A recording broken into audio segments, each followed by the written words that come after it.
Hey guys, J-Dog here with Lincoln. He's back here. He's right there. He's hanging out. He's got a little bit of a limp today. Can you move over, please? Move over. Come on, move over. Move over. Let me in here.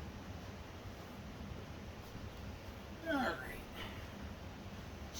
Yeah, yesterday we were doing some cleaning and I didn't make a video, but we're making it today. Posting up. New shirt. Critters. Fright rags. Of course.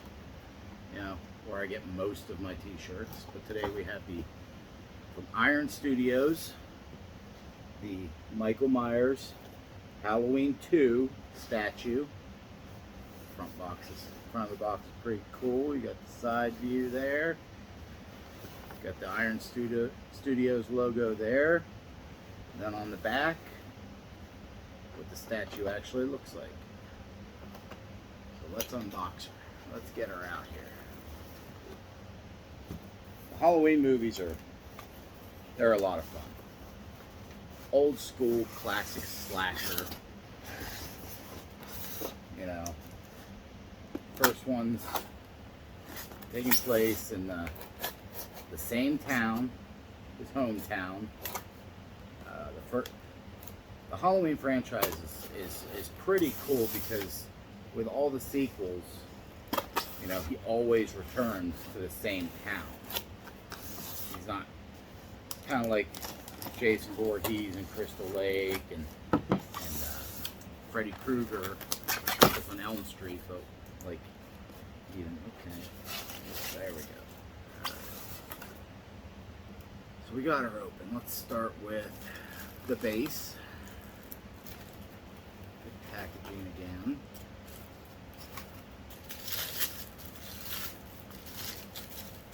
Oh, that's pretty cool looking. Already looking cool. So we got Judith Myers, beloved daughter. You know, one of Michael's first kills when he was a child, depending on what movie you watch. If you watch the original, she was the first kill. If you watch the Rob Zombie remakes, she was technically his third kill.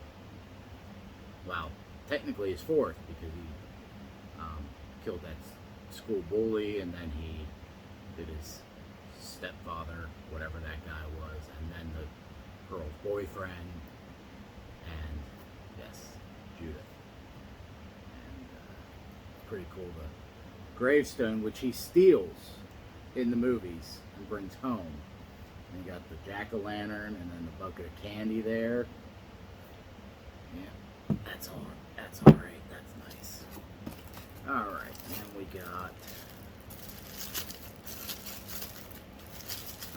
so this is Micheal Myers from Halloween II.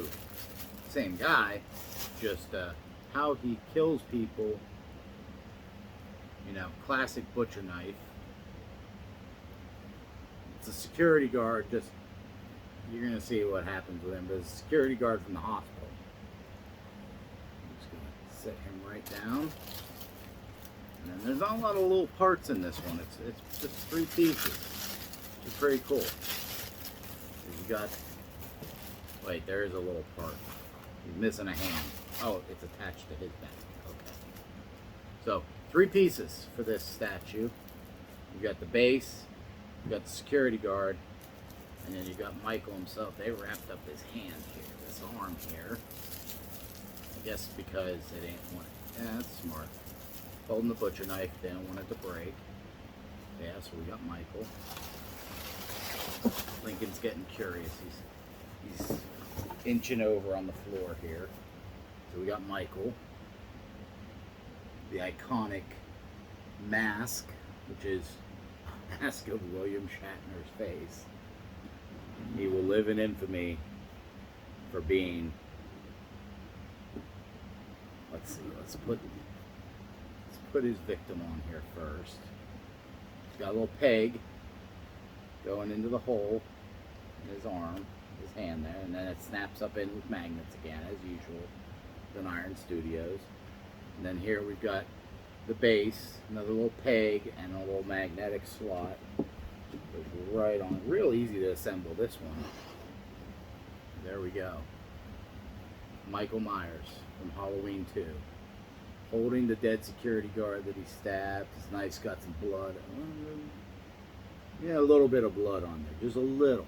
Not excessive with the blood. Like if you just like stab someone just a little bit on the tip, and then the blade itself has blood, like if you cut someone's throat. And then, yeah, you just got that dead security guard hanging there. It's pretty nice. Now let's talk about the movies. Halloween 1 and 2, iconic. Back-to-back films. One, and then, Jamie Lee Curtis, one of her early films, getting her start as a Scream Queen. Because she was also in Prom Night, which she played a Scream Queen. Another horror movie. But Michael Myers, that's where it solidified her as a Scream Queen and a final girl. And you got Halloween 2, continuing to follow Laurie Strode and Michael going after her. Halloween 3, Season of the Witch, had nothing to do with Michael Myers, but it's a classic cult film, literally involving a cult, and it's pretty iconic when the song, the Silver Shamrock song, if you've ever seen it. If you haven't, I don't know where you can find it. Google it, but it's worth a watch. It's fun. It's, again, a classic horror film, and cult. Halloween 3 became cult classic. I mean, just because it was just so goofy, the song, some of the things that they did in the movie involving the masks and how people died. No, I don't want to give any spoilers, right? Except there's a cult, and Michael Myers has nothing to do with it. Though cults do come up in the Michael Myers series, because you have, I see you, Lincoln. He's right here. He wants a whole paw. I see. Why do you gotta grip at that hand? You know it's got a hole in it. Yeah, a little accident helping my buddy build a fence and gate. Took a screwdriver, Phillips head screwdriver bit on a drill, slipped it into my hand. A little. It's okay. Superficial. A little tender, but that's okay. I can still move it. No tendons were damaged. Anyway, back to Michael Myers. 4 and 5. The introduction of Danielle Harris as Michael's niece. Which then he just proceeds to want to kill her, little girl. And 4 and 5 are, again, back-to-back films that follow the same pattern as 1 and 2. And then you have 6, which reintroduces the cult aspect, like in 3, with the mark of what was it? The mark of thorn. Some kind. It had to do with Michael. The reason he wanted to kill his family is it's a blood sacrifice, if you would, like ancient Celtic god type thing, where he wants to sacrifice his family to this for some reason. The harvest, I guess. I don't know why. It got a little goofy. Then you had what was it? H2O, which continued the Laurie Strode, and had Joshua Hartnett, Harkness, whatever his last name is. You see him in the horrible Pearl Harbor movie. I mean, Penny Dreadful series. He's really good in. Josh Hartness, I think that's his name. You can double check me on that. As her son, at a private boarding school that she is in charge of. And I really like that one. It's kind of been discounted now with the newer movies like Halloween, Kills, and they're crap. The Laurie Strode as a basket case is crap. Laurie Strode in H2O, much better of a character. She wasn't afraid of Michael. She wanted to confront Michael, and she was ready to kill him. Like, blow his brains out, kill him, which she didn't get to do because then we had Halloween. What was the one after that? Resurrection. I think that's the one where he kills Busta Rhymes. Him and Busta get into it. They're filming a reality series in the Myers home, and Michael comes home after killing Lori at the Psych Institute that she was put in after H2O because she just completely snapped. Yeah, so Resurrection, I feel like I'm missing one. Doesn't really matter. Like I said, the newer ones, just, I watched them. Halloween Ends, Halloween Kills. I was just like, I don't care. This is horrible. Well, one was like Laurie Strode was channeling Kevin McAllister from Home Alone, setting up booby traps everywhere in her house. And the other one, I don't even remember. Honestly, I didn't care. I know it got some backlash online because of certain characters that he killed in it. And I'm like, he's a killer. He's literally a spree killer. He doesn't care who gets in his way. If you get in his way or come across him, the likelihood of him killing you skyrockets. You see this guy walking around, you just walk the other way. You get the heck out of there. Get in a car and drive away. He does know how to drive, but unless you're his target, he does not care about you unless you get in his path. Or he feels disrespected like in his house. If you're in his house, you're going to die. He's going to kill you. You're not getting out of that house alive. Most likely, unless you're the final girl. The Rob Zombie films. The first one I really liked. It really delved into his childhood and the origins of being a psychopath. Because he's not a sociopath. He's a psychopath. He's a straight up psychopath. Where it's rage that drives him. That's one thing. Plus it had Malcolm McDowell in it, which was awesome. And ironically, Danielle Harris was in that one, and its sequel, which the second Halloween movie with Rob Zombie kind of got off the whole rails with the iconography in it, you know, and his mother. That was the other cool thing. Like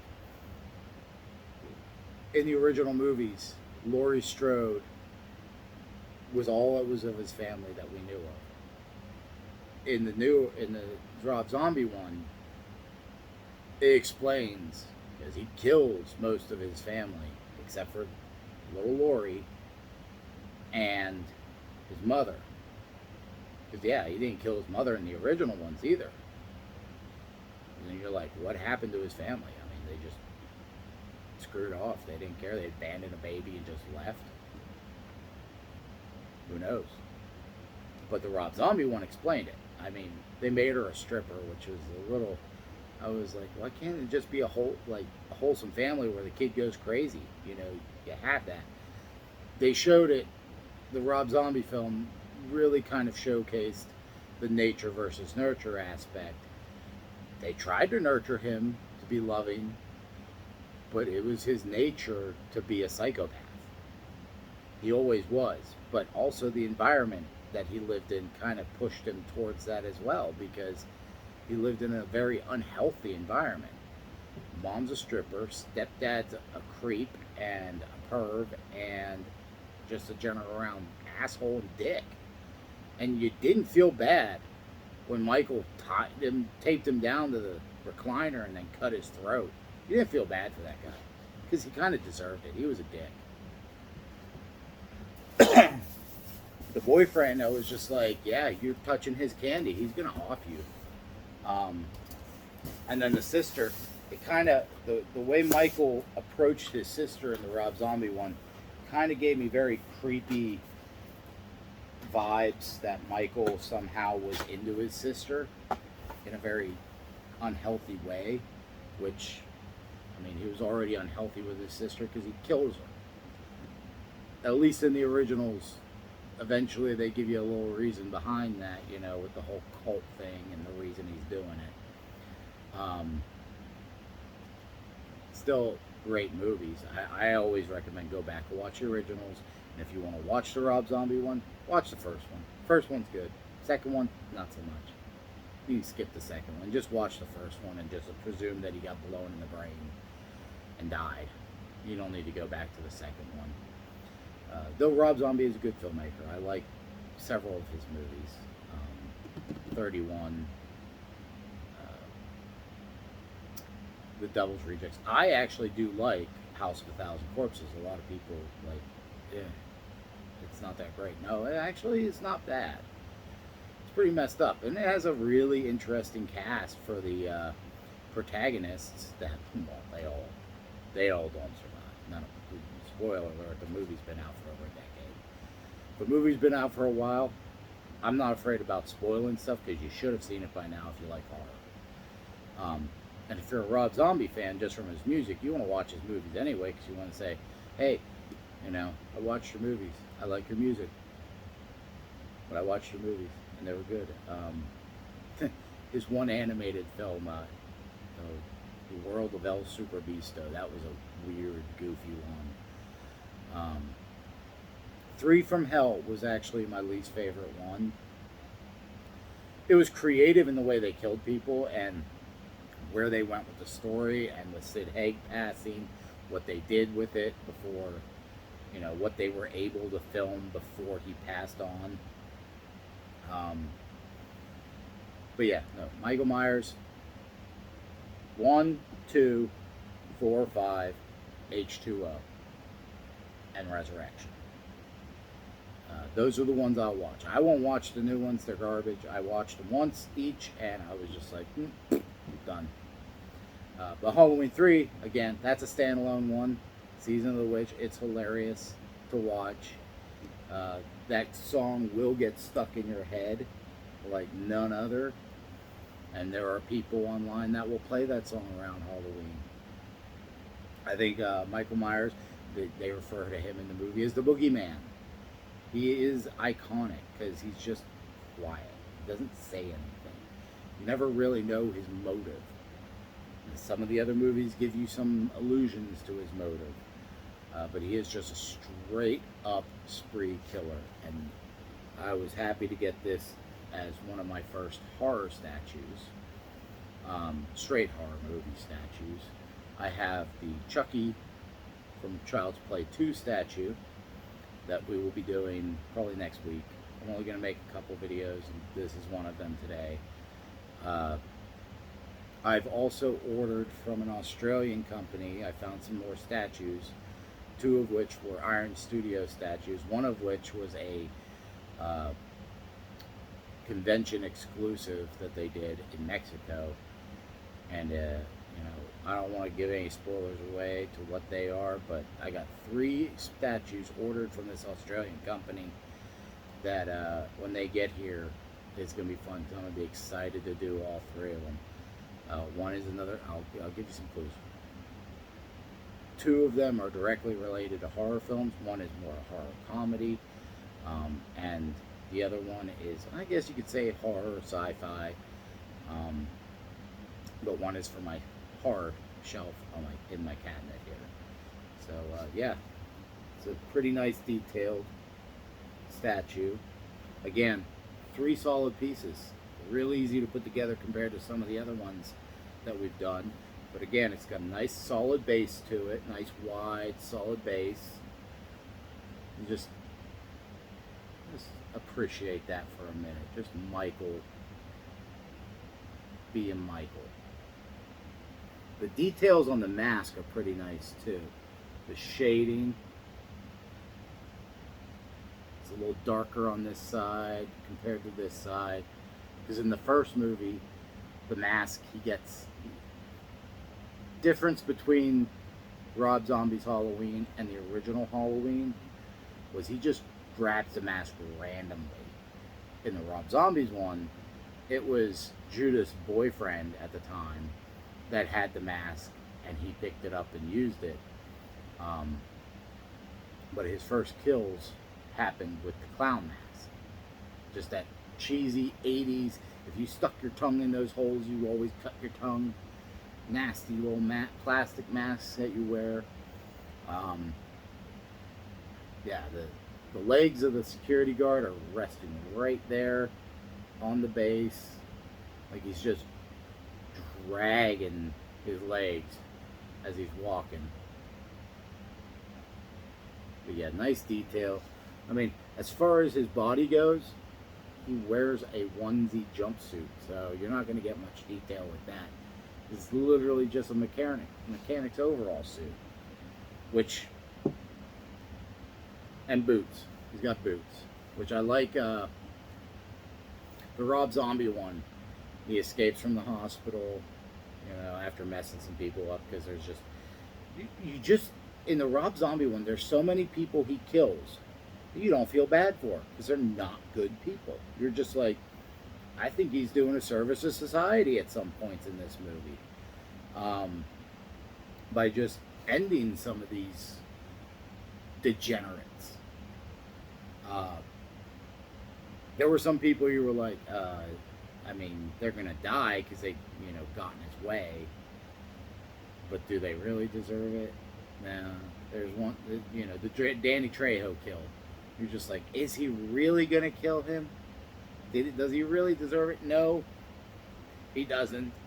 But it's Michael, and Michael's gonna kill you if he sees you and you get in his path. He doesn't care. The way he does him in was just kind of cruel as well. It's drowning a person is not, it's not hard to do if you can hold them down, which Michael in that movie was huge. I think that's another thing. The dynamics of Michael's physical nature in the original, it was just, he had presence. He wasn't big, he wasn't bulky, he was just average. But he was just relentless. And just, it was imposing because he just didn't run, he didn't jump, he didn't skip or hop or any of that crap. He just walked. Kind of like if you watch Violent Nature. It's a goofy movie. Good kills in it. But it's all shown from the killer. Undead, revenant type deal. But it's all just shown from mostly from his perspective, where it's a lot of walking. And you just think back and like, this is kind of what watching Lord of the Rings movies was like. They're just 3 movies about walking, with interludes of fighting, but mainly walking. Which still great films though. And I've been looking into some other statues involving Lord of the Rings. They're very expensive. Weta has some. I found some on there that are reasonably priced, but they're not as big as the Iron Studios ones. They're a little smaller, which is okay. I don't mind that because I have another cabinet that I could use shorter statues in. Plus, I have a shelf that is just Lord of the Rings stuff.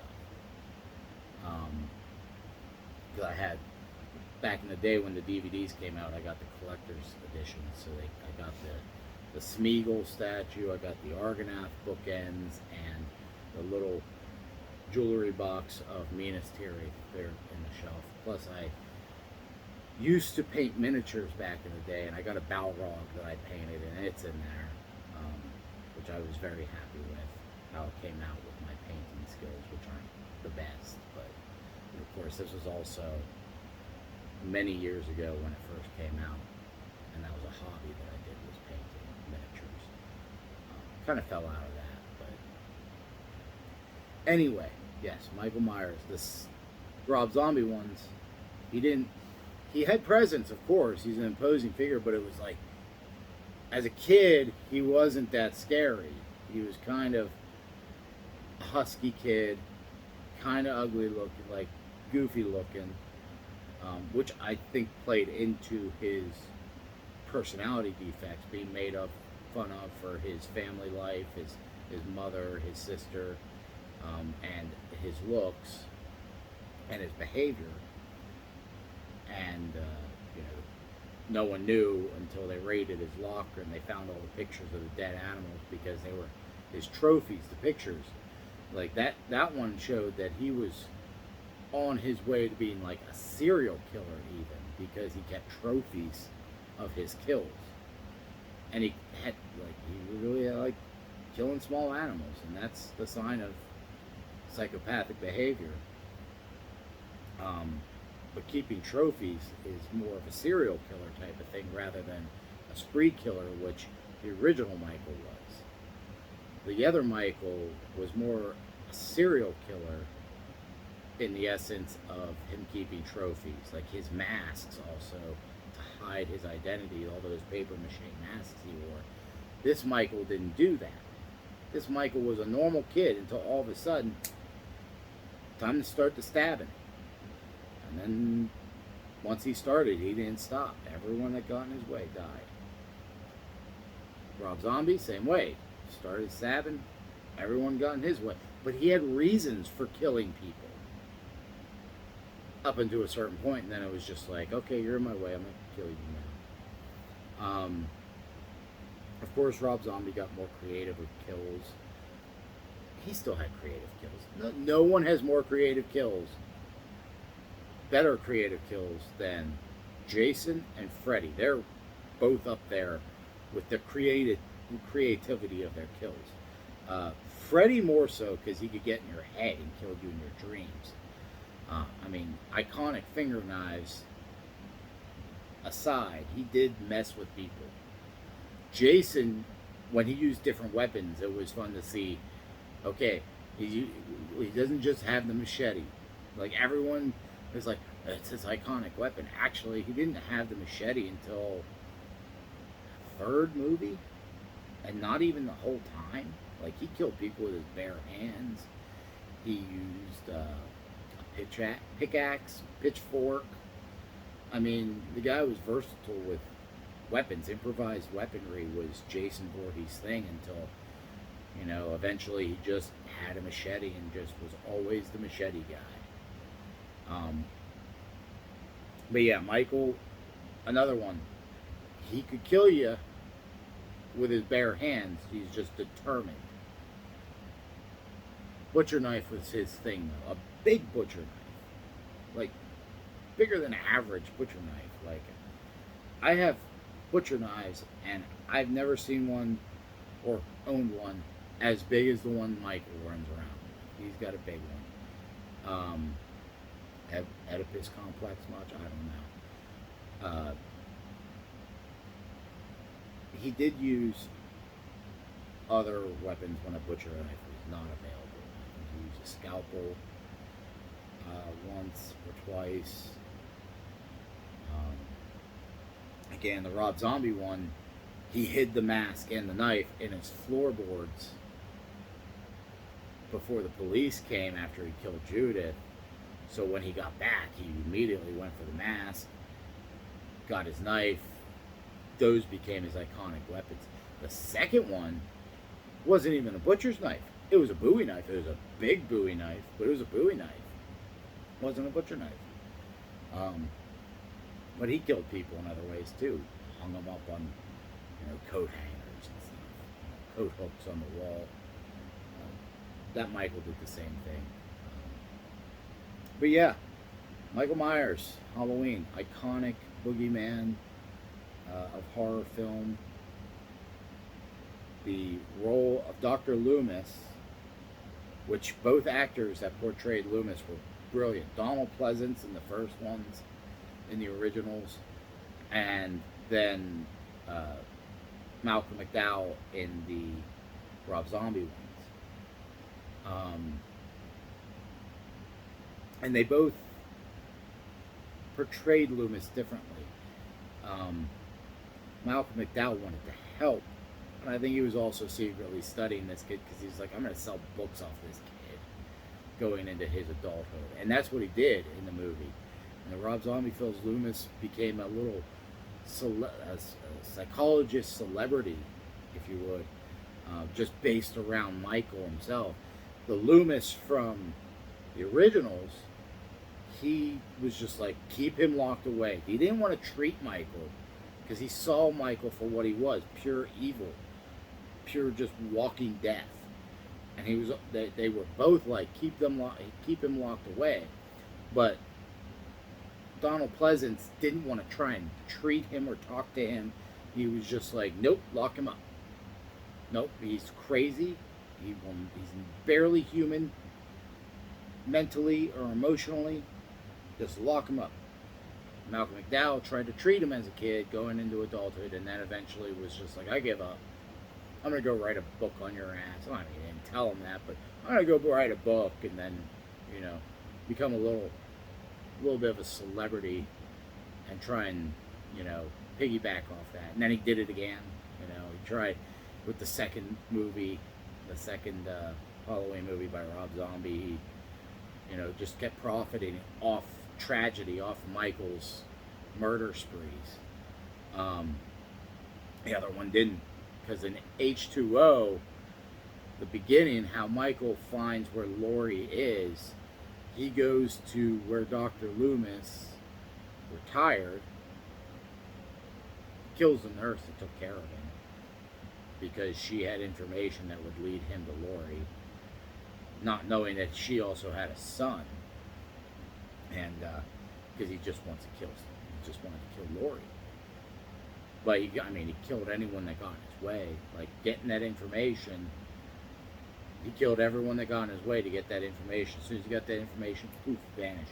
And then jump ahead, we're at the school with Laurie and Josh Hartness and God, who else was in that movie? It's been a while since I've watched it. It's been a couple years since I watched it, but I'm trying to remember all the actors and actresses in movies. I don't sit with a script. I talk off of what I know and remember, because that's how you're going to remember things. You're not going to sit there.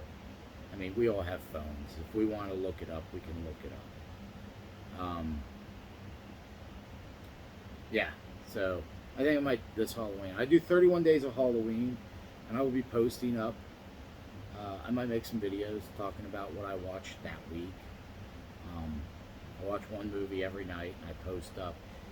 I might do a Halloween marathon this year. I haven't done that, like a straight up movie marathon in a while. I usually diversify what I pick. Always towards Halloween, there are certain films I will always watch. Halloween not being one of them, but maybe this year. Oh no, last year I did watch Halloween, but it was a Rob Zombie one. And only the first one, not the second. Just because they're both long, and the second one's, again, not as good. I mean, you can turn it on if you want to go to sleep to it, like me. Because I do go to sleep to movies.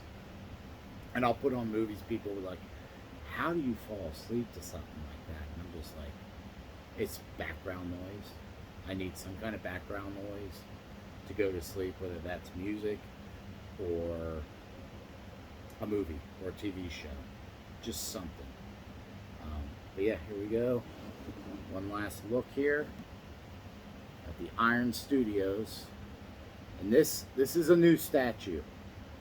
This just came out. I love the little jack-o'-lantern candy buckets that you always had as a kid. The details of that jack-o'-lantern there are pretty nice. It looking like a skull. Like protruding skull. Kind of like the box art or the movie poster itself. Looked like that skull face. You had that. Everything's really solid on here. This is not that solid, so be careful with this. I can feel it when I touch it. I can wiggle it. So be careful. You don't want to break your statue if you get one. Pretty reasonably priced for, if you're a fan, you're going to want to get it. Put it on your shelf. If you could use it for Halloween decorations, because these boxes, I save my boxes in case, I ever want to package things up and put them away. I'm not going to. Or if I were going to move. I'm in my 40s. I don't plan on moving. The house is paid off. There's no mortgage. There's really no point for me to move. But I have places to put these boxes just to store them. because they are nice. They would come in handy. Even if you got the statue, had it for a few years, and were like, I'm gonna resell it. You got your box, you can put it back in there. Got your wrapping materials. I just keep them in there as well. That way you can wrap, like that arm was wrapped up, so it doesn't break that knife. But again, it's really nice, good details. I like it. I'm pleased with it. Next week, Child's Play, Chucky, Child's Play 2, Chucky statue. Again, got 3 more ordered. Got quite a few pre-orders through Iron Studios directly. I'm gonna do another video today. Not as long, maybe a little long. Depends on if you're interested. It's gonna be. I got the Hallmark Keepsake Ornaments Dream Book, and I'm gonna go through some of the pages of some of the ornaments from like Star Wars, Star Trek, some of the other off ones that are actually kind of cool. Maybe flip through the Disney ornaments because they have some in there, some Harry Potter ornaments. I really don't buy as many ornaments as I used to get, so my collection is not a complete collection. Like I used to have the complete collections up to about 3 years ago. I used to have the complete collections of Star Wars. I had every ornament they made, and I have them still. But after my mom passed, that was the thing my mom did, was buy me Christmas ornaments every Christmas. After my mom passed, I was like, because she wanted me to actually have the complete collections, because looking up online, you can sell them for a good bit of money, especially the out of print ones. But I've noticed with this keepsake ornament book that they're bringing some of those ornaments back. And I'm like, well, that kind of depreciates the value of the ones that I have.